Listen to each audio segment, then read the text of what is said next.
এটি এমন একটি ঘটনা যেখানে একজন সুন্দরী নারীর 15টি সন্তান ছিল, কিন্তু 15টি সন্তানই নাজায়েজ বা অবৈধ ছিল। এটা কিভাবে সম্ভব হলো? কিভাবে বা দরিদ্র লোকটির দোয়া আল্লাহ রাব্বুল আলামিন কবুল করে নিলেন? চলুন দেখা যাক। এটি আমাদের ধারণা পাল্টে দেওয়ার মতো একটি ঘটনা, আর তাই আপনাদের কাছে এটাই কাম্য যে ভিডিওটি না টেনে পুরোপুরি শেষ পর্যন্ত দেখতে থাকুন এবং ঘটনাটির মর্ম বোঝার চেষ্টা করুন। তো চলুন ভিডিওটি শুরু করা যাক। এক লোক অত্যন্ত দরিদ্র ছিলেন, কোনো কিছুতেই তিনি সন্তুষ্ট ছিলেন না।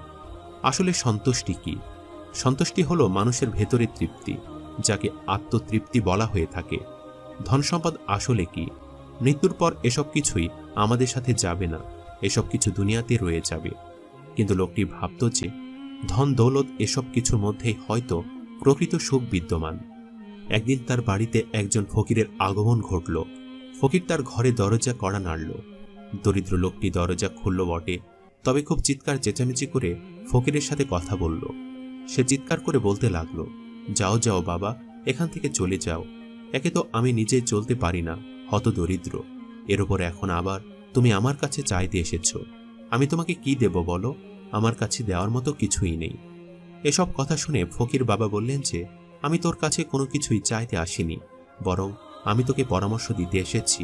আমি তোমাকে এটা বলতে এসেছি যে বাবা, তুমি দোয়া করো যেন তোমার হযরত আলাইহিস সালামের সাথে দেখা হয়ে যায়। এতে করে তুমি যাই চাইবে তাই তুমি পেয়ে যাবে, আর এভাবে করে তোমার হৃদয় সন্তুষ্ট হবে। তুমি নামাজ পড়ে শান্তি পাবে, যে কোনো কাজ করে শান্তি পাবে।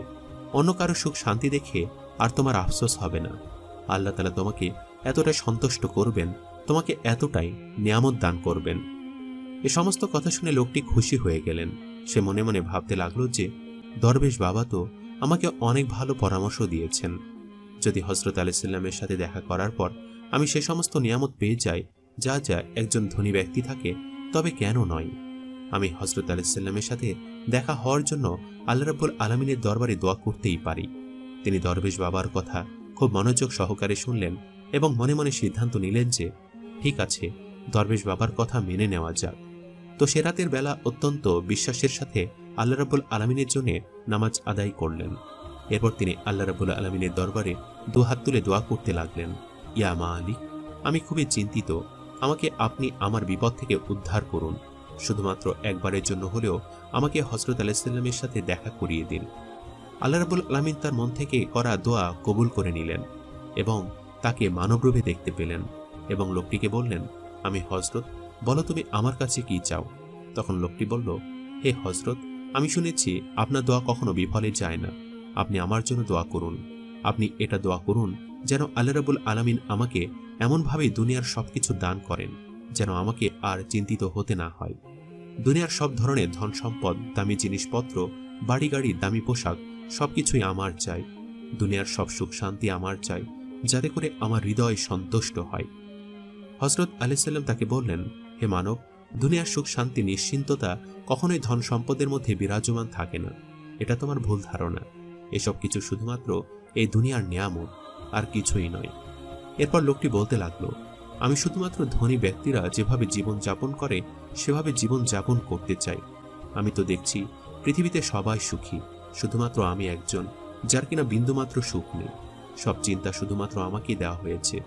আমি একমাত্র ব্যক্তি যে পৃথিবীর সবচেয়ে দুঃখী। আমি শুধুমাত্র নিজেকে কাটতে দেখি। যখন আমি নামাজ পড়ি, সিজদারত অবস্থায় থাকি, তবুও আল্লাহ রাব্বুল আলামিন আমাকে নিয়ামত দান করেন না। শুধুমাত্র অন্যদেরকে খুশি রাখেন, অন্যদেরই নিয়ামত দান করেন। সবাই যার যার জীবন নিয়ে সন্তুষ্ট। এবার আমিও আমার জীবন নিয়ে সন্তুষ্ট হতে চাই। এসব কথা শুনে হযরত আলাইহিস সালাম বললেন, আচ্ছা ঠিক আছে, তুমিও অন্যের মতো জীবনযাপন করতে চাও। তাদেরকে তুমি যেমন সুখী দেখছো, তুমি নিজেও কি তেমন সুখী থাকতে চাও? তবে এমন একজন ব্যক্তিকে আমার সামনে নিয়ে আসো যে কিনা তোমার চোখে পৃথিবীর সবচেয়ে সুখী, যে নিশ্চিন্তে আরাম আয়েশে তার জীবন যাপন করছে, যার জীবনে পৃথিবীর কোনো কষ্টই নেই। আমাকে এমন একজন ব্যক্তির নাম বলো, আমি আল্লাহ রাব্বুল আলামিনের কাছে দোয়া করব তার মতোই যেন তোমার জীবন হয়ে যায়। এরপর তিনি বললেন, তোমাকে আমি 3 দিনের সময় দিচ্ছি।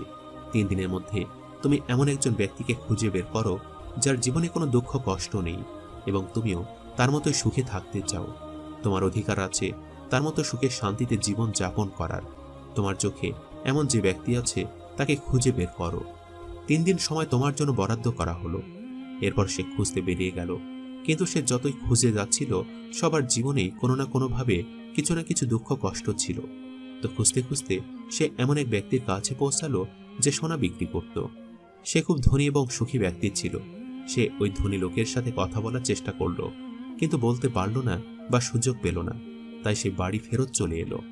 সে মনে মনে ভাবল তার পিছে পিছে তার বাড়ি পর্যন্ত গিয়ে দেখা যাক যে সে তার নিজের বাড়িতেও সুখে আছে কিনা। সে তার পেছন পেছন তার বাড়ি পর্যন্ত পৌঁছল এবং গিয়ে দেখল এটা কিসের বাড়ি। এটা তো একটা বিশাল মহল, এবং সেই মহলের আশেপাশে যত বাড়ি ছিল সবকিছু সে স্বর্ণাকারে ছিল। তো সে ভাবল যে এটা সে ব্যক্তি, যে ব্যক্তির মতো আমি হওয়ার চেষ্টা করছিলাম। বসে লোকটির বাড়ি পর্যন্ত পৌঁছল এবং বাড়ির চাকরকে জিজ্ঞাসা করল এ বাড়ির মালিকের সম্পর্কে। এরপর সে জানতে পারল যে লোকটির 15টি সন্তান রয়েছে।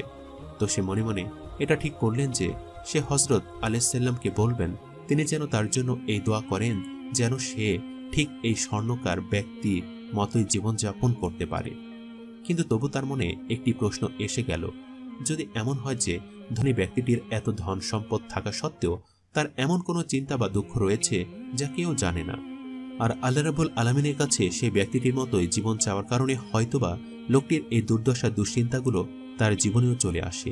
তাই সে মনে মনে ঠিক করল সে ধনী ব্যক্তিটির সাথে সরাসরি গিয়ে কথা বলবে এবং সে গিয়ে সে বাড়ির চাকরকে বলল যে আমাকে ভেতরে যেতে দাও, আমি তার কোনো শত্রু নই, বরং আমি তোমার মনিবের বন্ধু, তার কাছ থেকে আমার গুরুত্বপূর্ণ কিছু জানার রয়েছে।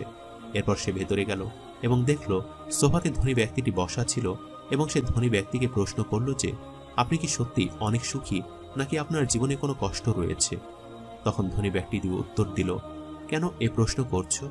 এরপর লোকটি বলল, আপনাকে দেখে চিন্তিত মনে হচ্ছে তাই জিজ্ঞাসা করলাম। এরপর সে খুলে ধনী ব্যক্তিটিকে সব ঘটনা বলল এবং জানালো যে সেও তার মতো জীবন যাপন করতে চায়। সব শুনে ধনী ব্যক্তিটি বলল যে না, কখনোই নয়।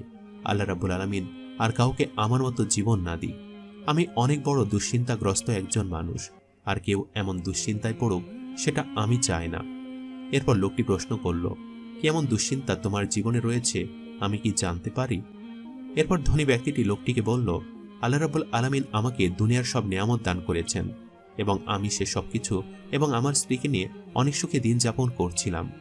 হঠাৎ আমার স্ত্রী অত্যন্ত অসুস্থ হয়ে পড়ল এবং সে প্রায় মৃত্যু শয্যায় চলে গেল। সে মুহূর্তে আমি তার পাশে বসে কাঁদছিলাম। আমাকে কাঁদতে দেখে সে বলতে লাগলো, হয়েছে, তোমাকে আর আমাকে কেঁদে দেখাতে হবে না। এই সমস্ত কান্না তো শুধুমাত্র আমার সামনে করছো। আমি খুব ভালো করেই জানি যে আমার মৃত্যুর পরে তুমি আবার আরেকটি বিয়ে করবে। তখন আমি আমার স্ত্রীকে উত্তর দিলাম, ভুল ধারণা তোমার। আমি তোমাকে এতটাই ভালোবাসি যে তোমার মৃত্যুর পরেও আমি আর বিয়ে করব না। এমনকি তোমার পর আর কাউকে ভালোবাসার আমার কোনো ইচ্ছা নেই। তার এত সব কথা শোনার পরেও কোনোভাবে তার স্ত্রী বিশ্বাস করছিল না যে তার মৃত্যুর পর তার স্বামী আর কোনো মহিলাকে বিয়ে করতে পারবে না। সে কোনোভাবে স্ত্রীকে এটা বিশ্বাস করাতে না পেরে সে সিদ্ধান্ত নিল যে সে তার স্ত্রীকে প্রমাণ দেবে যে স্ত্রী মারা যাবার পরেও সে আর বিয়ে করবে না। তাই সে তার স্ত্রীর সামনে তার নিজের পুরুষাঙ্গ কেটে ফেলল এবং এরপর সে তার স্ত্রীর বিশ্বাস জিততে পারল। কিন্তু আল্লাহ রাব্বুল আলামিনের কৃপায় স্ত্রী মারা গেল না এবং কিছুদিনের মধ্যে পুরোপুরি সুস্থ হয়ে গেল। এখন তার স্ত্রী এতটাই সত্য যে কোনোভাবে বোঝার উপায় নেই সে একসময় মৃত্যু শয্যায় ছিল।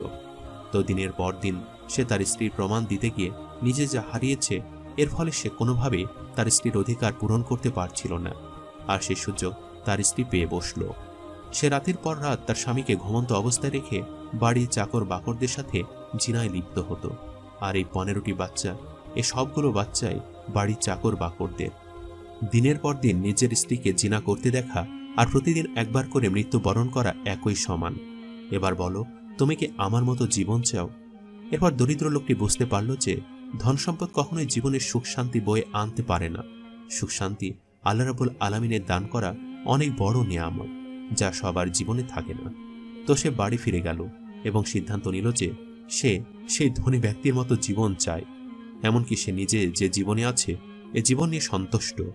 তো তৃতীয় দিনের দিন হযরত আলাইহিসসালাম লোকটির কাছে ফেরত আসতেন এবং জানতে চাইলেন যে মানব খুঁজে পেয়েছ তুমি এমন কোনো ব্যক্তিকে তুমি যার মতো জীবনযাপন করতে চাও?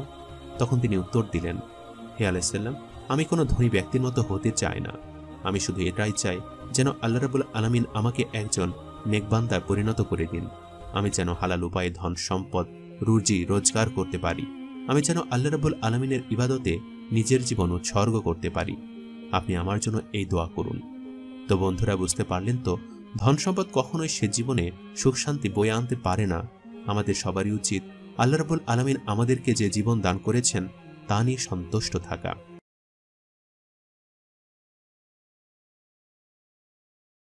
প্রিয় বন্ধুরা, আজকের এই ভিডিওতে আমি আপনাদেরকে একজন ইমাম সাহেবের মেয়ের কবরের কঠোর শাস্তির গল্প শোনাব।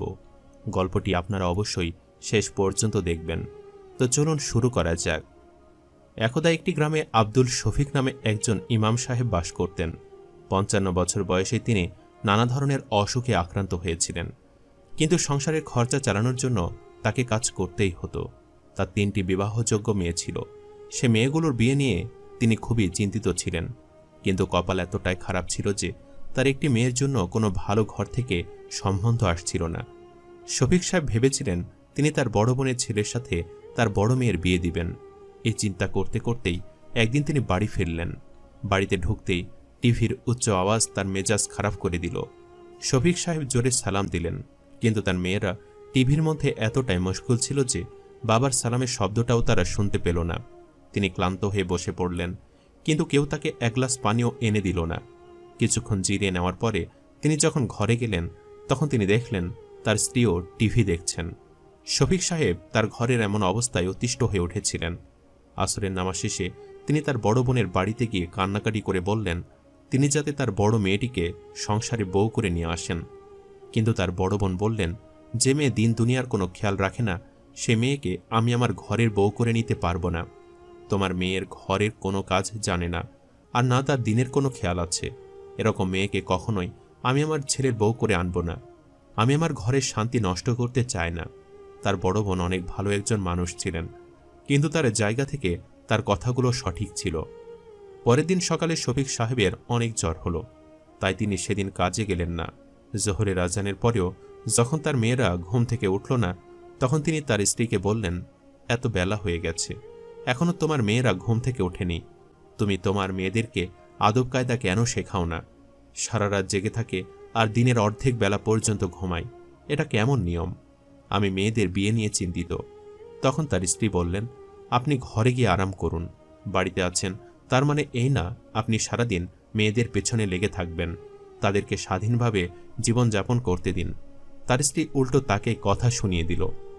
শফিক সাহেবের এই কথা ভেবে আফসোস হতো যে কেন তিনি তার মায়ের পছন্দ করা মেয়েকে বিয়ে না করে এই মহিলাকে বিয়ে করেছিলেন।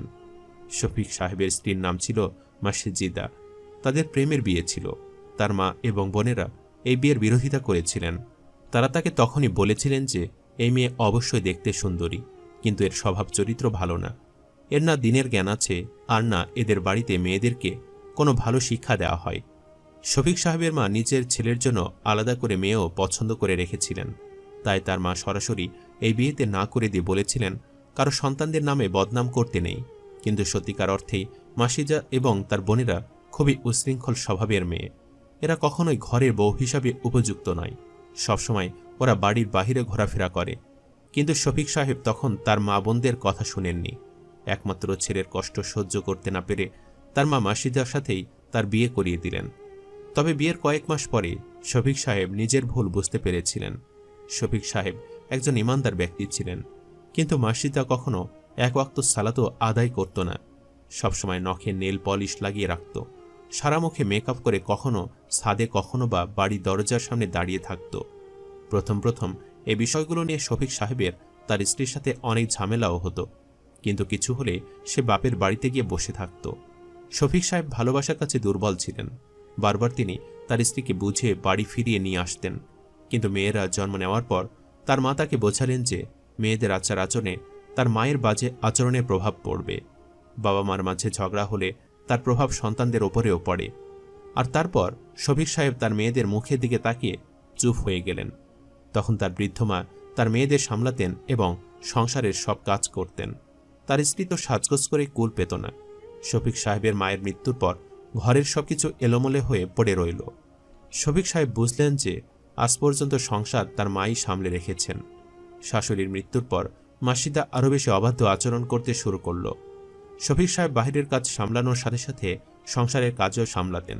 যখন শফিক সাহেবের মেয়েরা কিছুটা বড় হলো, তারাও মায়ের মতো আচরণ করা শুরু করল। তারাও মায়ের মতো সবসময় সাজগোজ করত। তারা নিজেদেরকে সিনেমার নায়িকা ভাবত। শফিক সাহেব চাইতেন তার মেয়েরা নেক এবং দিনদার। এরকমই চিন্তায় ডুবে থেকে বেশ কিছুদিন কেটে গেল। একদিন দুপুরে তিনি কাজ তাড়াতাড়ি শেষ করে বাড়ি ফিরে আসলেন। তিনি দেখলেন তার বাড়ির দরজায় একজন পরপুরুষ দাঁড়িয়ে আছে, আর তার ছোট মেয়ে হেসে হেসে ওই ছেলের সাথে গল্প করছে। শফিক সাহেবকে দেখামাত্র সেই ছেলেটি পালিয়ে গেল এবং তার মেয়ে বাড়ির ভেতরে চলে গেল। শফিক সাহেব বাড়ির ভেতরে ঢুকে তার মেয়েকে ডাকলেন এবং জিজ্ঞেস করলেন ওই ছেলেটি কে ছিল আর সে কার সাথে এভাবে কথা বলছিল। কিন্তু তার মেয়ে চুপ করে রইল, কেউ কোনো জবাব দিল না। তিনি আরও জোর দিয়ে মেয়েদেরকে জেরা করতে শুরু করলেন। কিছু সময় পরে তার স্ত্রী এসে বলল, কি হয়েছে? ঘরে ঢুকতে না ঢুকতে চেঁচামেচি শুরু করে দিয়েছেন। সবসময় মেয়েদের ওপর গোয়েন্দার মতো নজর রাখা বন্ধ করুন। শফিক সাহেব তখন রেগে গিয়ে বললেন, যুবতী মেয়ে ঘরের সামনে দাঁড়িয়ে পর পুরুষের সাথে হেসে হেসে গল্প করছে, আর আমি কিছু বলবো না? শফিক সাহেবের স্ত্রী রেগে গেলেন এবং বললেন, আপনিও তো আমাকে বাড়ির দরজার সামনে দেখে পছন্দ করেছিলেন, তাহলে নিজের মেয়েকে কেন খারাপ বলছেন? এই বয়সটাই এরকম, আমিও ওদের বয়সে এরকমই ছিলাম, আর আপনিও আমাকে এই কারণেই পছন্দ করেছিলেন। মেয়েদের সামনে এমন কথা শুনে বশির সাহেব খুবই লজ্জিত হলেন। তিনি বললেন, আমি কখনোই তোমার সাথে দরজায় দাঁড়িয়ে থেকে কথা বলিনি। তোমাকে পছন্দ হয়েছিল, তাই আমার মাকে তোমাদের বাড়িতে পাঠিয়ে বিয়ের প্রস্তাব দিয়ে তোমাকে বিয়ে করে বৈধভাবে নিজের করে নিয়েছিলাম। আমি এমন কোনো কাজ করিনি যার কারণে তোমার বা তোমার পরিবারের বদনাম হয়। পাড়ার কেউ যদি এই ঘটনা দেখে তাহলে কি হবে? আর সবার আগে তো আমি এটা জানতে চাই যে ওই ছেলেটি কে ছিল যে এই ভর দুপুরবেলা আমার বাড়ির দরজার সামনে দাঁড়িয়েছিল। তখন তার ছোট মেয়ে বলল, আব্বা, উনি আমার বান্ধবীর ভাই ছিলেন এবং একটি কাজে বাড়িতে এসেছিলেন। আপনি তো অকারণে ঝামেলা শুরু করে দিলেন। তারপর তার মায়ের ইশারা সে টিভি ছেড়ে বসে গেল। শফিক সাহেব তার স্ত্রীর দিকে তাকিয়ে বললেন, তুমিও একটু জ্ঞান বুদ্ধি করো। এমনিতেই আমি ওদের বিয়ের ব্যাপারে চিন্তিত, তার উপরে যদি ওরা এই ধরনের আচরণ করে বেড়ায় তাহলে কি ওদের বিয়ে কোনোদিনও হবে? তার স্ত্রী বললেন, আপনি তাদের বিয়ে নিয়ে চিন্তা করবেন না, তারা তাদের পছন্দ মতো কাউকে ঠিক করে নিবে, আর তখন আমরা তাদের পছন্দের ছেলের সাথে তাদের বিয়ে দিয়ে দেব। আর এমনিতেও বাবা মার পছন্দ মতো বিয়ের যুগ আর নেই। তার স্ত্রী অনেক সাজগোজ করে বান্ধবীর বাড়িতে যাওয়ার জন্য তৈরি হয়েছিলেন। তিনি সেখানে চলে গেলেন। শফিক সাহেব ঘরে চলে গেলেন। তার মেয়েরা অনেক জোরে টিভিতে গান বাজিয়ে রেখেছিল। তিনি দেখলেন তার বড় মেয়ে একটি গান বাজিয়ে অসভ্য রকমের অঙ্গভঙ্গি করছে। সে গায়ের ওড়না ফেলে দিয়ে নাচানাচি করছিল। যুবতী মেয়ের এরকম আচরণে শফিক সাহেবের মাথা নিচু হয়ে গেল। শফিক সাহেব রেগে গিয়ে রিমোট হাতে নিয়ে টিভি বন্ধ করে দিলেন এবং তার মেয়ের উদ্দেশ্যে বললেন, এটা আমার বাড়ি, কোনো নাচনেওয়ালির দরবার না। তোমাদের তিনজনের লজ্জা নেই? তখন তার ছোট মেয়ে বলে উঠল, আব্বা, আপনি বরং মসজিদে বিছানা করে ঘুমিয়ে যান, আপনার বাড়িতে আসার দরকার নেই, সবসময় বাড়িতে এসে ঝামেলা করেন। মেয়ের কথা শুনে চোখে পানি নিয়ে শফিক সাহেব বাড়ি থেকে বেরিয়ে গেলেন এবং মসজিদে গিয়ে সালাত আদায় করলেন। সালাত আদায় শেষে তার বাড়ি ফিরতে ইচ্ছে করছিল না, তাই তিনি কোরআন তেলাওয়াত করতে শুরু করলেন। তখন একটি বাচ্চা দৌড়াতে দৌড়াতে মসজিদে এসে তাকে বলল, চাচা, আপনি তাড়াতাড়ি বাড়িতে যান, খালাম্মা আপনাকে ডাকছেন। ছেলেটির এরকম কথা শুনে শফিক সাহেব তাড়াতাড়ি মসজিদ থেকে বের হয়ে গেলেন। তিনি বাড়ির সামনের ভিড় ঠেলে ঘরের ভেতরে প্রবেশ করলেন। তার বড় মেয়ে খুব বাজেভাবে চিৎকার করছিল। ছোট মেয়েরা চিন্তিতভাবে তার পাশে বসেছিল, আর তার বউয়ের মুখের হাসিও উড়ে গিয়েছিল। তার বড় মেয়ে চিৎকার করে শুধু একটি কথাই বলছিল, মা, সবকিছু অন্ধকার হয়ে গেছে, সব অন্ধকার। শফিক সাহেব জিজ্ঞেস করলেন, কি হয়েছে? তখন মেয়েরা বলল, নাচানাচি করতে করতে একসময় আপা অজ্ঞান হয়ে পড়ে গেল, আর তারপর থেকে সে চোখে অন্ধকার দেখছে। এই কথা শুনে শফিক সাহেব তাড়াতাড়ি করে মহল্লার ডাক্তারকে ডেকে আনলেন। ডাক্তার বললেন তাকে বড় কোনো চক্ষু বিশেষজ্ঞ দেখাতে হবে। শফিক সাহেব মেয়েকে শহরের বড় হাসপাতালে নিয়ে গেলেন। যখন ডাক্তার চেক আপ করলেন তখন জানা গেল যে সারা জীবনের জন্য তার চোখে দৃষ্টি চলে গেছে। যখন তার বড় মেয়ে এই কথা শুনল, তার হার্ট অ্যাটাক হলো এবং সে ওখানেই মারা গেল। শফিক সাহেব যদিও তার মেয়েদের প্রতি অনেক অসন্তুষ্ট ছিলেন, কিন্তু শত হলেও তিনি তো পিতা। তিনি তার মেয়েকে হারিয়ে অনেক কষ্ট পেলেন। তিনি তার মেয়েকে উঠিয়ে বাড়িতে নিয়ে আসলেন। মেয়ে দাফন কাফনের ব্যবস্থা করলেন। সব কাজ সম্পূর্ণ হওয়ার পরে যখন লাশ ওঠানোর ব্যবস্থা করা হলো তখন তার লাশের খাটিয়া অনেক ভারী হয়ে গেল। অনেকগুলো লোক মিলে খাটিয়া ওঠানোর চেষ্টা করেও লাশ ওঠাতে পারল না। তখন ইমাম সাহেব শফিক সাহেবকে জিজ্ঞেস করলেন যে আপনার মেয়ে কি কোনো পাপ করেছিল, কি কারণে তার লাশ ওঠানো যাচ্ছে না? শফিক সাহেব বললেন সে সারাদিন শুধু টিভি দেখত। এই কথা শোনার পর ইমাম সাহেব বললেন টিভিকেও লাশের সাথে উঠিয়ে নিয়ে যাওয়া হোক। এমন ঘটনা দেখে উপস্থিত সকলে খুবই অবাক হলো। যখন টিভি ওঠানো হলো তখন মেয়েটির লাশও ওঠানো গেল। টিভিকেও লাশের সাথে কবরস্থানে নিয়ে যাওয়া হলো। যখনই কবর খুঁড়ে মেয়েটিকে কবরের ভেতরে রাখা হলো এবং টিভিকেও রাখা হলো, ঠিক তখনই বেশ কিছু সাপ কবরে জড়ো হয়ে গেল আর মেয়েটিকে ছোবল মারতে শুরু করল। এমন ঘটনা দেখে শফিক সাহেবের স্ত্রী এবং তার মেয়েরা ভয় পেয়ে গেল আর আল্লাহর শাস্তির ভয়ে কান্না করতে থাকল। শফিক সাহেবের মেয়েরা বলল, আব্বাজান, আমরা লজ্জিত, আমাদেরকে মাফ করে দিন। এরপর শফিক সাহেবের মেয়েরা এবং তার স্ত্রী সঠিক পথে ফিরে আসলো। হে আল্লাহ, আপনি আমাদেরকে সবসময় সঠিক পথে অটল রাখুন এবং অসৎ কাজ থেকে দূরে রাখুন, আমিন।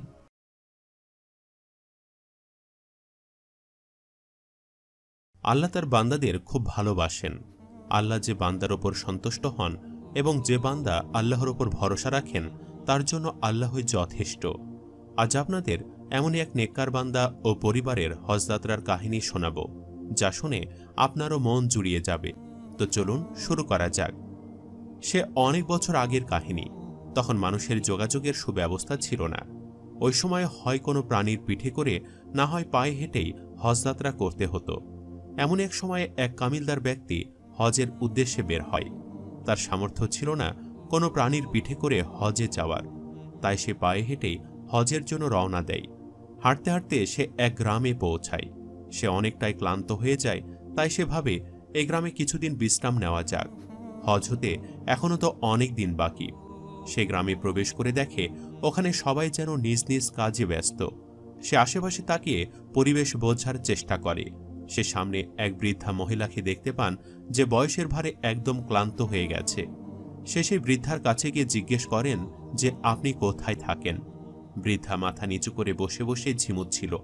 সে তার কথা খেয়াল করতে পারে না। পাশেই ছিল এক মুচি যে তার কাজ খুব মনোযোগ দিয়ে করছিল। কামিলদার লোকটি সে মুচির কাছে গিয়ে দাঁড়ায় এবং দাঁড়িয়ে দাঁড়িয়ে তার কাজ দেখে। একসময় সে মুচিকে জিজ্ঞেস করে, আপনি কি খুব ব্যস্ত? তখন মুচি তার দিকে ফিরে তাকায় এবং সামনে এমন কামিলদার একজন বুজুর্গ ব্যক্তিকে দেখে যে থমকে যায় এবং তাকে বলে, আমি দুঃখিত, আমি কাজে এতটাই ব্যস্ত ছিলাম যে আপনাকে দেখতে পারিনি। আপনি কে হুজুর? সে তখন জানায় যে সে হজের উদ্দেশ্যে বের হয়েছে এবং সে এখানে কিছুদিন বিশ্রাম নিতে চায়। মুচি জানায়, বেশ তো, আমার সাথে চলুন, আপনি আমার বাসায় কিছুদিন থাকবেন, আমি এতে খুশি হব। অতঃপর মুচিটি তাকে সাথে করে বাসায় নিয়ে যায়। বাসায় ছিল তার শুধুমাত্র স্ত্রী। 30 বছর ধরে তাদের সংসার হওয়া সত্ত্বেও তাদের কোনো সন্তান ছিল না। সে তার স্ত্রীর কাছে গিয়ে বলে, মেহমান নিয়ে এসেছি, তার জন্য খাওয়ার ব্যবস্থা করো। কিন্তু তার স্ত্রী মন খারাপ করে জানায়, বাসায় কোনো বাজার নেই, কিভাবে রান্না করব? মুচি বলে, আচ্ছা ঠিক আছে, তুমি একটু অপেক্ষা করো, আমি বাজার নিয়ে আসছি। সে তখন এই বলে বের হয়ে যায় এবং তার সেই দিনের পারিশ্রমিক দোকান থেকে নিয়ে বাজার করে আনে। কিন্তু রান্নার পর তার খুব অল্প পরিমাণেই হয়। তার স্ত্রী জানায় এতে কেবল একজনেরই খাবার হবে, তাই তারা সেটি মেহমানকে দেওয়ার সিদ্ধান্ত নেয়। কিন্তু সেই হুজুর তো তাদেরকে রেখে খাওয়ার লোক নয়। অতঃপর বাধ্য হয়ে সেখান থেকে কিছু খাবার তার স্ত্রীকে দেওয়া হয় এবং সেও খেতে বসে। অবাক হয়ে তারা লক্ষ্য করে খাবারে এতটাই বরকত এসেছে যে এ অল্প খাবার থেকেই 3 জনের খাওয়া হয়ে আরও কিছু খাবার রয়ে গেছে। তারা তখন ভাবল বাকি খাবারটা হয়তো পরের দিনের জন্য রাখা হবে। কিন্তু মুচি লোকটি সে খাবারটিকে একটি টিফিন বক্সে ভরে নিয়ে বাহিরে চলে গেল এবং কিছুক্ষণ পর খালি বাটি নিয়ে ফিরে আসলো। হুজুর লোকটি এটা দেখে একটু অবাক হলো এবং মনে ভাবল সে হয়তো কাউকে সাহায্য করছে। তবে যাই হোক, এরপর শুধু যে খাবারে বরকত আসলো তা নয়, বরং মুচির কাজেও বরকত বাড়ল। মুচির দোকানে প্রতিদিনই অনেক মানুষ জুতো সেলাই করতে আসতে লাগলো। মুচি অবাক হয়ে ভাবল, এত লোক কি আমাদের শহরে আছে? এদেরকে তো আমি চিনিও না।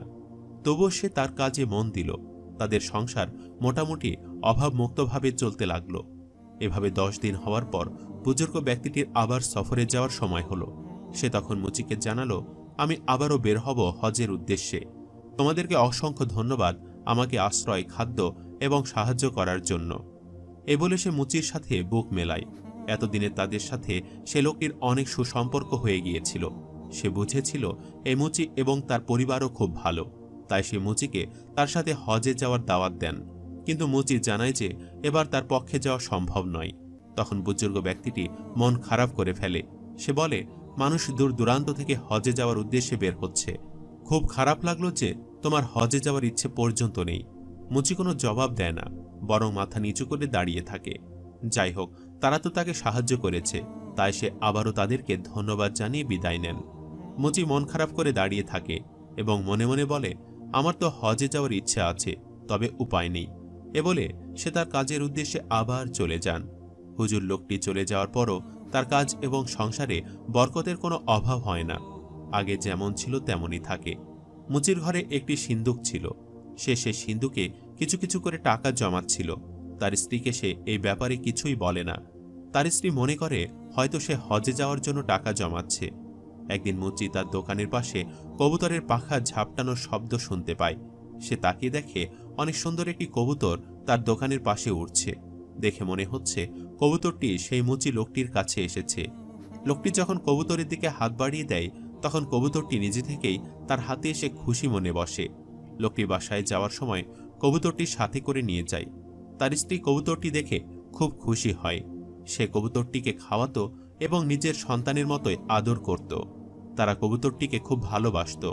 কিন্তু কবুতরটি সকাল হলে বের হয়ে যায় এবং সন্ধ্যার আগে ফিরে আসে। প্রথম দিন তারা এটা নিয়ে ভয় পেয়ে গিয়েছিল যে কবুতরটি হারিয়ে গেল নাকি। কিন্তু যখন কবুতরটি নিজে নিজে ফিরে আসে, তখন তাদের ভয় কেটে যায়। কবুতরের এই স্বভাবে তারা অভ্যস্ত হয়ে পড়ে। একদিন মুচি লোকটি সেই সিন্দুকে জমানো টাকাগুলো নিয়ে বের হয়ে যায় এবং খালি সিন্দুক নিয়ে ফিরে আসে। তখন তার স্ত্রী কিছুটা অবাক হয় এবং ভাবে সে টাকাগুলো কি করল, তবে কোনো কিছু জিজ্ঞেস করে না। এরপর একদিন কবুতরটি বের হয়ে আর ফিরে আসে না। তারা খুবই চিন্তিত হয়ে পড়ে। তারা কবুতরটিকে খুঁজে কিন্তু কোথাও খুঁজে পায় না। তাদের খুবই মন খারাপ হয়। অতঃপর অনেকদিন পরে সেই কবুতরটি ফিরে আসে। সাথে ছিল সেই হজে যাওয়া কামিলদার ব্যক্তি এবং সে বৃদ্ধা মহিলা যে মুচির দোকানের পাশে বসে থাকত। মুচি এবং তার স্ত্রী খুবই খুশি হয়। তাদের দেখে আবার কৌতূহলীও হয় যে তারা একসাথে কোত্থেকে এলো। বুজুর্গ লোকটি তাদের মনের অবস্থা বুঝতে পারে এবং তাদেরকে বলে, এই কবুতরটি আমার। আমি তাকে পাঠিয়েছিলাম জানার জন্য যে তোমার কি এমন অবস্থা যার কারণে তুমি হজে গেলে না। কবুতরটি তোমার উপর নজর রাখত। সে দেখতে পেয়েছিল যে তুমি এই বৃদ্ধা মহিলাকে প্রতিদিন খাবার দিতে এবং তোমার জমানো টাকাগুলো তুমি বৃদ্ধা মহিলাকে দিয়ে দিয়েছ হজ করার জন্য, যার কারণে তুমি নিজে হজ করতে পারোনি। তোমার এই ব্যাপারটিতে আমি খুবই খুশি হয়েছি। এবার বৃদ্ধা মহিলাটি বলে, আমার নিজের কোনো সন্তান নেই, তবু এই মুচি লোকটি আমাকে মায়ের মতো দেখাশোনা করেছে। আমি তাকে জানিয়েছিলাম আমার খুব হজে যাওয়ার ইচ্ছে, আর তাই সে আমাকে হজে যাওয়ার জন্য তার জমানো টাকাগুলো আমাকে দিয়ে দিয়েছে। আমি তার প্রতি খুবই সন্তুষ্ট। কিন্তু যখন সে আমাকে হজে যাওয়ার জন্য খাবার এবং টাকা দেয়, তখন আমি চিন্তিত ছিলাম যে অল্প সময়ে আমি কিভাবে হজে পৌঁছাবো। তখন এই কবুতরটি আমার কাছে যায় এবং আমাকে জানায় সে আমাকে হজে নিয়ে যেতে পারবে। আমি অবাক হয়ে যে এই ছোট্ট একটি কবুতরের পিঠে চড়ে আমি কিভাবে হজে যাব। তখন সৃষ্টিকর্তার অশেষ মেহেরবানিতে এই কবুতরটি অনেক বড় হয়ে যায় এবং আমাকে হজে নিয়ে যায়। এসব কথা জেনে তারা খুবই পুলকিত হয়। মুচির বউ অনেক গর্ববোধ করে। কামিল ব্যক্তিটি তখন তাদেরকে বলে, তোমরা খুবই ভালো এবং পরোপকারী। সৃষ্টিকর্তাও তোমাদের প্রতি সন্তুষ্ট। তোমরা আমাকে ঘরে জায়গা দিয়ে বিনা বাক্যে আমাকে খাদ্য দিয়েছ, আশ্রয় দিয়েছ, আমার মেহমানদারিতা করেছ, তোমরা কোনো কিছুর বিনিময় ছাড়া। এবং এই বৃদ্ধাকে তুমি দেখেছ সন্তানের মতো তার দায়িত্ব পালন করেছ। যেখানে তার নিজের সন্তানই তাকে দেখেনি, তাকে হজ করার তুমি ব্যবস্থা করেছ।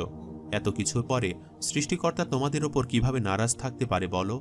তাই আমরা দোয়া করছি যে কবুতরটিকে তোমরা নিজের সন্তানের মতো ভালোবেসেছ, সে যাতে তোমার সন্তান রূপেই থাকে। এ বলে তারা সবাই আল্লাহর দরবারে হাত তুলে দোয়া করে এবং কবুতরটি একটি পুত্ররূপে বদলে যায়। মুচি এবং তার স্ত্রী এই ঘটনা দেখে খুবই আবেগ আপ্লুত হয়ে পড়ে এবং আল্লাহর কাছে শুকরিয়া আদায় করে। তারা খুবই খুশি হয় এবং বাচ্চাটিকে কোলে তুলে দেয়। তখন বুজুর্গ ব্যক্তিটি বলে, আমরা দোয়া করছি এরপর যেন তোমরা একসাথে হজ করতে পারো। আল্লাহ তোমাদেরকে সেই তৌফিক দিক, আমিন।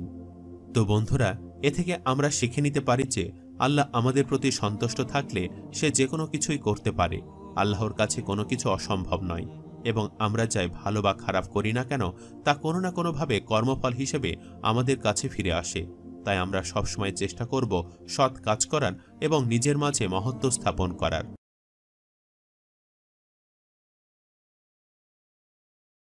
আল্লাহ সর্বশক্তিমান। তিনি চাইলে আমাদের সবকিছু দিতে পারেন, আবার চাইলে আমাদের নিঃস্ব করে দিতে পারেন। তিনি আমাদের রিজিক দাতা। বিশ্ব ব্রহ্মাণ্ডের যত অলৌকিক ক্ষমতা আছে তাও সব আল্লাহর। আজ এমনই এক মহিলার গল্প শোনাবো আপনাদের, যা শুনলে আপনারাও অবাক হয়ে যাবেন। তো চলুন শুরু করা যাক। খাজা মঈনুদ্দিন চিশতি রহমাতুল্লাহি আলাই ছিলেন ইসলামের একজন সফল প্রচারক। সে তার সাহাবীদেরকে নিয়ে দূর দূরান্ত সফরে যেতেন ইসলাম প্রচার করতে। এমনই একদিন তারা ইসলাম প্রচারের উদ্দেশ্যে সফর শুরু করেন। সফরে চলতে চলতে তারা একদিন এক হিন্দু শহরে প্রবেশ করে, যেখানে সূর্য পূজারীরা ছিল। কিন্তু মঈনুদ্দিন চিশতি বা তার সাহাবীরা কেউই জানত না সেখানে এই মূর্তি পূজারী আছে। তো সারা রাত হাঁটতে হাঁটতে যখন ফজরের সময় হয়, তখন তারা ছিল খুবই ক্লান্ত। তাদের বিষণ্ণতা দেখে হুজুর মঈনুদ্দিন চিশতি রহমাতুল্লাহি আলাই জিজ্ঞেস করেন, কি হয়েছে? তাদের মাঝে একজন জানান তারা খুবই ক্লান্ত এবং ক্ষুধার্ত। তো হুজুর বলেন যে, আচ্ছা এই ব্যাপার, ঠিক আছে, আমাদের ফজরের সময় তো হয়ে এসেছে, তাহলে চলো আমরা নামাজটা পড়ে নেই, এরপর খাবারের খোঁজে যাওয়া যাবে। তো তাদের কাছে থাকা পানি থেকে তারা অজু করে নামাজ আদায় করে। নামাজ আদায়ের পর হুজুর তাসবিহ পাঠ করতে শুরু করেন। সে সময় সে বলেন, তোমরা গিয়ে দেখো কোথাও খাবারের সন্ধান পাও কিনা, আমি পরে আসছি। এরপর সেখান থেকে কিছু সাহাবী উঠে খাবারের খোঁজে বের হয়। তারা কিছু দূরে যেতে দেখে কিছু লোক উদিত হওয়া সূর্যের দিকে মুখ করে পুজো করছে। সাহাবীরা তখন বুঝতে পারে এই গ্রামের মানুষজন পূজারী, তাই তারা তাদের থেকে খাবার চাইতে যায় না। তারা খোঁজ করে এমনিতেই কোথাও খাবার পাওয়া যায় কিনা। হাঁটতে হাঁটতে তারা একটি সুন্দর স্বাস্থ্যবান গরু দেখতে পায়, কিন্তু কাছে গিয়ে দেখে সেটি শুধুমাত্রই একটি মূর্তি, আর কিছু মানুষ সেই মূর্তিকেও পুজো করছে। তখন সাহাবীর মন খারাপ হয়ে যায়। সে বলে, এটি যদি সত্যি সত্যি গরু হতো তাহলে এর দুধ না জানি কত মিষ্টি আর সুস্বাদু হতো, আমরা খেতে পারতাম। তখন অপর সাহাবী বলে, এটা কিভাবে সম্ভব? এটা তো শুধুমাত্র একটি মূর্তি, এটি আমাদের কখনোই দুধ দিতে পারবে না। তারপর তারা সেখানে আর কোনো খাদ্যের সন্ধান না পেয়ে মঈনুদ্দিন চিশতির কাছে ফিরে যায়। তারা সামনে যখন তারা গিয়ে বসে, তখন মঈনুদ্দিন চিশতি তাকিয়ে দেখে এক সাহাবীর মুখ ভার। সে তখন জিজ্ঞেস করে যে, কি হয়েছে? খাবারের সন্ধান পাওনি বলে মন খারাপ? তখন সেই সাহাবী জানায় যে, হুজুর, আমি এমনভাবে মুগ্ধ হয়ে গেছি যে আমার কিছুই ভালো লাগছে না। কিসের প্রতি মুগ্ধ হয়েছ জানতে চাইলে সে বলে, এখানে আমি একটি গরুর মূর্তি দেখতে পেয়েছি। আমার খুবই আফসোস হচ্ছে যে এটি যদি সত্যিকারের গরু হতো তাহলে আমি তার দুধ পান করতে পারতাম। আমার এই মুহূর্তে দুধ পান করতে খুব ইচ্ছে করছে। তখন হুজুর বলে যে, কোথায় এমন সুন্দর গরুর মূর্তি? আমাকেও নিয়ে চলো। অতঃপর হুজুর তার জিনিসপত্র নিয়ে তাদের সাথে যান। সেখানে যখন তাকে সেই মূর্তির কাছে নিয়ে যাওয়া হয়, তখন হুজুর দেখে বলেন, আসলেই তো খুব সুন্দর। অবশ্যই যে এই মূর্তিটি বানিয়েছেন তার মূর্তি বানানোর হাত অনেক ভালো। গরুটি দেখতে একদম সত্যিকারের গরুর মতোই মনে হচ্ছে। তখন সে সাহাবী বলে, এজন্যই তো একে দেখার পর আমার দুধ পান করতে ইচ্ছে করছে।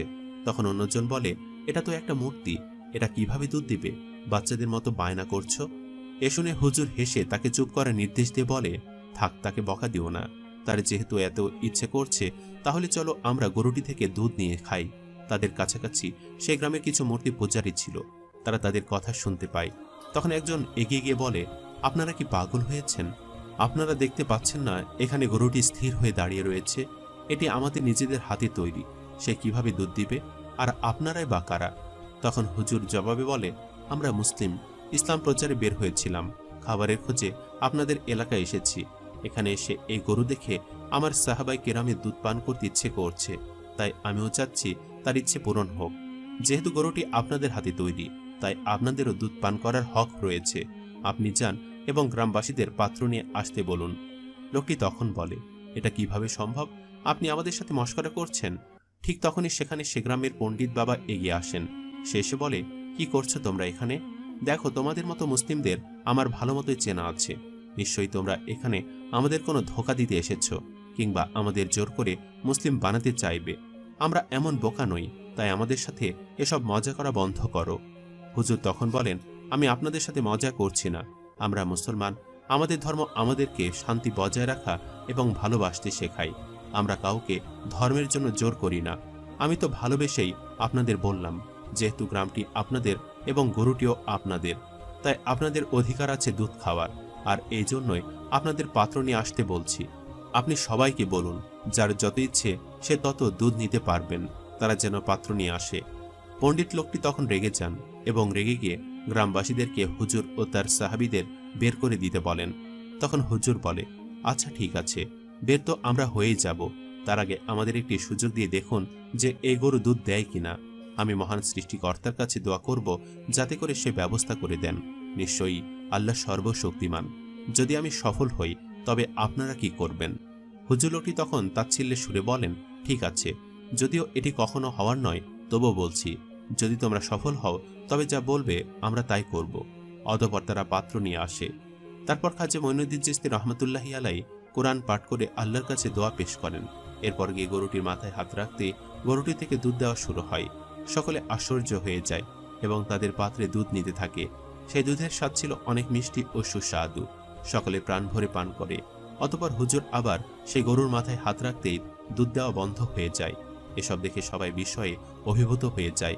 তারা তখন বলে, আমরা তো জানতাম সূর্যের সবচেয়ে বেশি শক্তি, তাই আমরা সূর্য পূজা করতাম, কিন্তু এখন তো দেখছি আপনার অনেক ক্ষমতা, হয়তো আপনি আমাদের দেবতা তাহলে। তখন মঈনুদ্দিন চিশতি রহমতুল্লাহি আলাইহি তাদেরকে বলেন, আমি কোনো দেবতা বা ভগবান নই, আমি শুধুমাত্র একজন সাধারণ মুসলিম, আপনাদের মতোই মানুষ। আর এসব তো আমার কোনো ক্ষমতা নয়, সব ক্ষমতা আল্লাহ তাআলার, যিনি আমাদেরকে সৃষ্টি করেছেন। তিনি চাইলে সব পারেন, আমাদের রিজিকও তিনিই দেন। তাই আমি আপনাদেরও দাওয়াত দিব, আপনারা ইসলামের পথে আসুন। যে গরু আপনারা নিজেরা সৃষ্টি করেছেন সে কখনো পূজার যোগ্য নয়, আর না কোনো চন্দ্র সূর্য। আমাদের সৃষ্টিকর্তা এক মহান আল্লাহ, তিনি এক ও অদ্বিতীয়, তার কোনো শরিক নেই। তার থেকে এ কথা শুনে সবাই তখন সঠিকটা বুঝতে পারে এবং কালেমা পড়ে ইসলাম ধর্ম গ্রহণ করে। আল্লাহর শক্তি ও মহিমা আসলে অসীম। একমাত্র আল্লাহ যা চান তাই করতে পারেন। তিনি সকল শক্তির ঊর্ধ্বে সর্বশক্তিমান।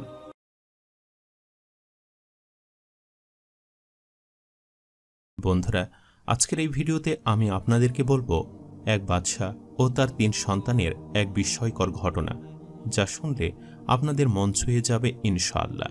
তাই পুরো ভিডিওটি শেষ পর্যন্ত দেখার অনুরোধ রইল। বন্ধুরা, বহুকাল আগে এক গ্রামে একজন রাজা বসবাস করত। সে রাজা ছিল খুবই ন্যায়পরায়ণ শাসক। নিজের রাজ্যের প্রজাদের খোঁজখবর নেওয়ার জন্য তিনি প্রতিদিন রাত্রেই ছদ্মবেশে তার উজিরের সাথে বের হতো এবং কার কোথায় কি সমস্যা হচ্ছে সে সবকিছুই তিনি পরিদর্শন করত এবং সে অনুযায়ী ব্যবস্থা গ্রহণ করত। একদিন সে রাজা যখন রাতের বেলা ছদ্মবেশে বের হলো, তখন সে একটি ঘরের কাছে আসলো, যে ঘরে বাস করত 3 বোন। তাদের কোনো পিতা মাতা ছিল না।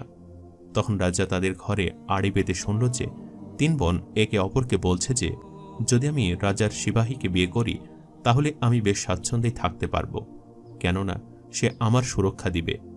আরেক বোন বলতে লাগলো, যদি আমি রাজার রাঁধুনিকে বিয়ে করতে পারি তাহলে তো আমি সারা জীবন বসে বসে বেশ ভালো এবং সুস্বাদু খাবার খেতে পারব। আর তৃতীয় বোন বলে উঠল যে, আর আমি যদি রাজাকে বিয়ে করি তাহলে আমি তো রানীর হালতে থাকতে পারব। যাই হোক, রাজা যখনই সেই 3 বোনের কথা শুনল, সে মনে মনে ঠিক করল যে রাজা তার সিপাহী এবং রাঁধুনির সাথে 3 বোনের মধ্য থেকে 2 বোনের বিয়ে দেবে এবং যে তাকে বিয়ে করতে চেয়েছে তার সাথেই সে বিবাহ করবে। এরপর দিন রাজা বিবাহের খবর নিয়ে সেই বোনদের কাছে পাঠায়। তারা তো বিয়ের প্রস্তাব শুনে 3 জনই বেশ অবাক হয়ে যায়। অতঃপর তারা সে বিবাহের জন্য রাজি হয়ে যায়। অতঃপর ধুমধাম করে রাজা 3 বোনের ইচ্ছামতোই নিজেদের পছন্দের পাত্রদের সঙ্গে তাদের বিয়ে দেয়। যে বোন সিপাহীকে বিয়ে করতে চেয়েছিল, রাজা তার সিপাহীর সাথে সেই বোনটির বিয়ে দেয়, এবং যে বোন রাঁধুনিকে বিয়ে করতে চেয়েছিল, রাজা সেই বোনকে রাঁধুনির সাথেই বিয়ে দেয়। আর যে নিজেই এই রাজাকে বিয়ে করতে চেয়েছিল, রাজা সেই মেয়েটিকেই বিয়ে করে নেয়। অতঃপর তারা 3 বোনই রাজপ্রাসাদে সুখে শান্তিতে বসবাস করছিল। এভাবে প্রায় অনেক দিনই কেটে যায়। অতঃপর রাজা রানী গর্ভবতী হয়ে পড়ে এবং যখনই সন্তান জন্মদানের সময় হয়ে আসে, তখন রাজা রানী রাজার উদ্দেশ্যে বলতে থাকে, যেহেতু আমার এখন সন্তানের জন্মদানের সময় হয়ে এসেছে, চাই আমি এখন আমার 2 বোনকে আমার কাছে এনে রাখতে, কেননা তারা আসলে আমার জন্য সুবিধা হবে। অতঃপর যখন রানীর সন্তান জন্মদানের সময় হয়ে আসলো, সে তার 2 বোনকে নিজের কাছে নিয়ে এলো।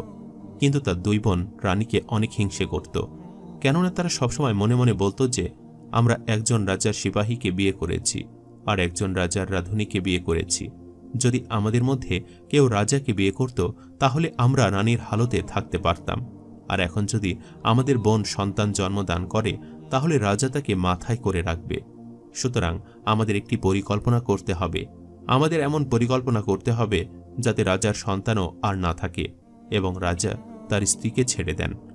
তাই তারা দুজনে ঠিক করল যে যখনই তাদের বোনের সন্তান হবে তারা সেই সন্তানকে নদীতে ভাসিয়ে দেবে এবং সেই সন্তানের জায়গায় একটি বিড়াল রেখে দেবে।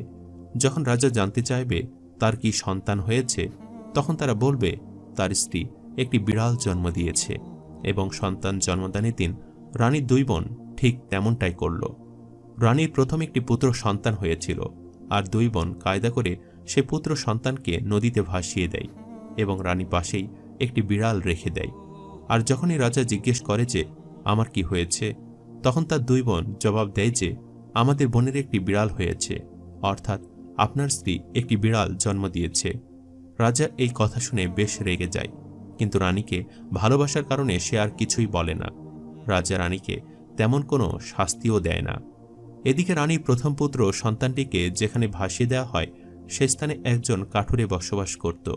সেই কাঠুরে সন্তানটিকে কুড়িয়ে পায় এবং লালন পালন করতে শুরু করে। যাই হোক, এর বেশ কিছুদিন পর আবারও রানী সন্তান সম্ভবা হয় এবং আগের মতোই সন্তান জন্মদানের সময় সে তার বোনদেরকে কাছে নিয়ে আসে এবং তার বোনেরা এবারও কায়দা করে সন্তান জন্মদানের পর সেখানে একটি কুকুর রেখে দেয়। এইবারও রানী একটি পুত্র সন্তানের জন্ম দিয়েছিল এবং তারা 2 বোন সে পুত্র সন্তানকে আবার নদীর জলে ভাসিয়ে দেয়। রাজা যখন জানতে চায় তার স্ত্রীর কি হয়েছে, তারা জবাব দেয় আমাদের বোন আগের মতো এবারও একটি কুকুর জন্ম দিয়েছে। রাজা এবারও অনেক কষ্ট পায়, কিন্তু সে রানীকে কষ্ট দিতে চায় না, তাই সে রানীকে কিছুই বলে না। ওদিকে রানী দ্বিতীয় পুত্র সন্তানকে যে নদীর জলে ভাসিয়ে দেওয়া হয়, আগের সেই কাঠুরে ব্যক্তিটি রানীর দ্বিতীয় পুত্র সন্তানকে কুড়িয়ে পায় এবং এই সন্তানকেও সেই কাঠুরে লালন পালন করা শুরু করে। যাই হোক, এরপর আল্লাহর অশেষ রহমতে রানী আবারও মা হতে চলে। এবারও সন্তান জন্মদানের সময় সে তার 2 বোনকে তার কাছে ডেকে আনে। এবার রানীর একটি কন্যা সন্তান হয়, কিন্তু 2 বোন হিংসে করে এই কন্যা সন্তানটিকে নদীর পানিতে ভাসিয়ে দেয় এবং বোনের ঘরে একটি ইঁদুর রেখে দেয়। আর রাজা যখন জানতে চায় তার কি হয়েছে, তখন রানী 2 বোন জবাব দেয় আমাদের বোন এবার একটি ইঁদুর জন্ম দিয়েছে। এবার সে রাজা পুরোপুরি খেপে যায়। অতঃপর রাজা রানীর গর্দানি নিয়ে নেয়। ওদিকে রানীর মৃত্যুর পর বহু বছর কেটে যায়। রানী 2টি পুত্র সন্তান এবং একটি কন্যা সন্তান সেই কাঠুরে লোকটির বাড়িতে লালিত পালিত হতে থাকে এবং তারা বড় হয়ে ওঠে। তারা 2 ভাই এবং 1 বোন ছিল, একে অপরের জীবন। যাই হোক, কাঠুরে বহু কষ্ট করে তাদেরকে লালন পালন করে বড় করে তোলে। তাদের যেন কোনো আরাম আয়েশের ত্রুটি না থাকে সেজন্য কাঠুরে বহু কষ্ট করে তাদের জন্য একটি ঘর নির্মাণ করে এবং 3 ভাই বোন সেখানে বেশ সুখে শান্তিতে বসবাস করছিল। এদিকে 2 বোন কোনো গোপন খবর থেকে জানতে পারে যে তাদের বোনের 2টি পুত্র সন্তান এবং একটি কন্যা সন্তান এখনও জীবিত অবস্থায় আছে এবং এক কাঠুরের বাড়িতে তারা লালন পালন হয়ে বড় হয়েছে। তখন রানীর 2 বোন ঠিক করে যে যে করেই হোক রানীর সন্তানদেরকে এই দুনিয়া থেকে বিদায় করতে হবে। তখন রানীর 2 বোন একজন বৃদ্ধ মহিলাকে কিছু অর্থের বিনিময়ে ভাড়া করে এবং তারা বৃদ্ধ মহিলার উদ্দেশ্যে বলতে থাকে কাঠুরের বাড়িতে যে 2টি ছেলে এবং একটি মেয়ে রয়েছে তাদেরকে যেন সে হত্যা করে, তবে কায়দা করে যেন তাদেরকে হত্যা করে। বৃদ্ধ মহিলাটি রাজি হয়ে যায় এবং বৃদ্ধ মহিলাটি খুবই চালাক ছিল। একদিন রানীর মেয়ে তার বাড়ির বাগানে বসে দোলনায় দোল খাচ্ছিল। তখন সে বৃদ্ধ মহিলাটি যেখানে এসে হাজির হলো, বৃদ্ধ মহিলাটি সেই মেয়েটির উদ্দেশ্যে বলতে লাগলো, মা, তোমার জন্য আমি একটি খবর নিয়ে এসেছি। মেয়েটি বলল, কি খবর? বৃদ্ধ মহিলাটি বলল, আমি এমন এক জায়গার নাম জানি যেখানে যদি তুমি যাও সেখানে তুমি এমন সুন্দর একটি কথা বলা পাখি পাবে যে কথা বলা পাখিটি পেলে তোমার ঘর পুরো আলোকিত থাকবে এবং সেই পাখিটি তোমার ভালো মন্দ সবকিছুই বলতে পারবে। এদিকে মেয়েটি তার 2 ভাইকে এই সমস্ত ঘটনা খুলে বলে। তখন তার দুই ভাই মেয়েটির উদ্দেশ্যে বলতে থাকে, বেশ, আমরা সেখানে যাব এবং তোমার জন্য সে কথা বলা পাখিটিকে নিয়ে আসব, তুমি চিন্তা করো না। প্রথম ভাই ঠিক করে যে সে আগে যাবে। সে তার বোনের হাতে একটি আয়না দেয় আর বলে, যদি দেখো এই আয়নাটি লাল বর্ণ ধারণ করেছে তাহলে বুঝবে আমি কোনো বিপদে পড়েছি। এরপর দ্বিতীয় ভাই বলতে থাকে যে আমার ভাই বিপদে পড়েছে, তাই আমি তাকে এখনও সাহায্য করব। এর পাশাপাশি তোমার জন্য সে পাখিটিও নিয়ে আসব। এই বলে সে একটি মুক্তোর মালা নিজের বোনের হাতে দেয় এবং বলে, যদি দেখো যে এই মালা থেকে মুক্তো ঝরে পড়ে যাচ্ছে তাহলে বুঝবে আমি বিপদে পড়েছি। এই বলে সেও বেরিয়ে পড়ে। হাঁটতে হাঁটতে সে দেখে যে তার ভাই একটি বরফের আস্তরে আটকা পড়েছে। সে তার ভাইকে সেই বরফ থেকে ছাড়াতে গেলে নিজেও সেই বরফে আটকা পড়ে যায়, আর সাথে সাথেই বোনের কাছে থাকা মুক্তোর মালাটি ছিঁড়ে যায়। বোন তখন বুঝতে পারে যে তার দুই ভাই বিপদে আছে, তাই সে নিজে এবার একটি তলোয়ার নিয়ে বেরিয়ে পড়ে এবং সে হাঁটতে হাঁটতে দেখে যে তার দুই ভাই এক স্থানে আটকে পড়েছে। অতঃপর সে তার তলোয়ার দিয়ে আঘাত করে বরফে এবং তার দুই ভাই মুক্তি পায় এবং তারা তিন ভাই বোন মিলে সেই পাখিটির খোঁজ করে। অতঃপর তারা পাখিটিকে খুঁজে পায় এবং তারা তিনজনই বাড়িতে চলে আসে।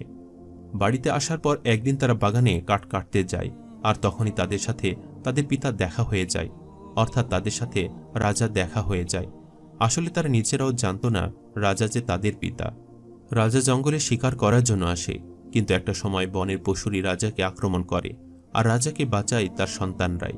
রাজা তার তিন সন্তানের এমন বাহাদুরি দেখে তাদের বলে, তোমরা আমাকে আজ বাঁচিয়েছ, তাই তোমরা আমার সাথে চলো। আজ আমার প্রাসাদে তোমরা খাবার গ্রহণ করবে। তারা তিনজনেই খাবার খাওয়ার জন্য রাজি হয়ে যায়। অতঃপর তিন ভাই বোন এবং সেই পাখিটি নিয়ে তারা প্রাসাদে রওনা দেয়। খাবারের সময় হলে তাদের সামনে অনেক রাজকীয় খাবার রাখা হয়। যখনই তারা খাবারটি খেতে যাবে, কথা বলা পাখিটি সে মেয়েটির উদ্দেশ্যে বলতে থাকে, তোমরা কেউ এই খাবার খেও না। তারা সেই পাখিটির সকল কথাই শুনত, আর পাখিটি যাই বলতো তাই তাদের ভালোর জন্য বলতো। আর পাখিটি বলতে থাকে, রাজাকে বলো তোমাদের জন্য মুক্তার পায়েস তৈরি করে আনতে, তোমরা সেই পায়েস দিয়েই আজকের আহার গ্রহণ করবে। পাখির এই কথা শুনে রাজা তাদের উদ্দেশ্যে বলতে থাকে, তোমাদের পাখি এসব কি বলছে? মুক্তার আবার পায়েস হয় নাকি? তখন পাখিটি রাজার উদ্দেশ্যে বলতে থাকে, কেন, মুক্তার পায়েস কেন হয় না? রাজা বলে, এটা অসম্ভব। তখন পাখিটি রাজার উদ্দেশ্যে বলতে থাকে, আচ্ছা, মুক্তার পায়েস খাওয়া যখন অসম্ভবই, তখন আপনি কিভাবে বিশ্বাস করলেন মানুষের পেট থেকে পশুর জন্ম হয় এটাও সম্ভব? আপনি কি করে মেনে নিলেন যে আপনার স্ত্রী তিনবার তিন রকমের পশুকে জন্ম দিয়েছে? আসলে আপনার স্ত্রীর যে দুই বোন ছিল তারা আপনার রানীকে হিংসে করত, আর তারাই আপনার তিনটি সন্তানকে নদীর জলে তিনবার করে ভাসিয়ে দেয়। আর আজ আপনি যাদের সাথে খাবার খেতে বসেছেন এই তিনজনই হলো আপনার হারিয়ে যাওয়া সেই সন্তান। রাজা সবকিছু শুনে বেশ অবাক হয়ে যায়। অতঃপর রাজা সেই কাঠুরিকে ডেকে পাঠায় এবং সত্যতা যাচাইয়ের জন্য রানীর দুই বোনকেও ডেকে আনে। অবশেষে সকল সত্য সামনে চলে আসে। কাঠুরিও স্বীকার করে যে এই তিনটি সন্তান রাজারই ছিল, আর রানীর দুই বোনও স্বীকার করে তারাই এই জঘন্য কাজটি করেছে। অতঃপর রাজা সেই দুই বোনের গর্দান নেয় এবং রাজার তার তিন সন্তানকে বুকে টেনে নেয় এবং তারা সকলে সুখে শান্তিতে জীবন যাপন করতে থাকে। সম্মানিত দর্শক, ভিডিওটি আপনাদের কাছে কেমন লেগেছে তা আমাদের কমেন্ট করে অবশ্যই জানাবেন, আর সবাই আমাদের সাথেই থাকবেন। আজ তাহলে এই পর্যন্তই। আপনারা ভালো থাকবেন, সুস্থ থাকবেন। আল্লাহ হাফেজ।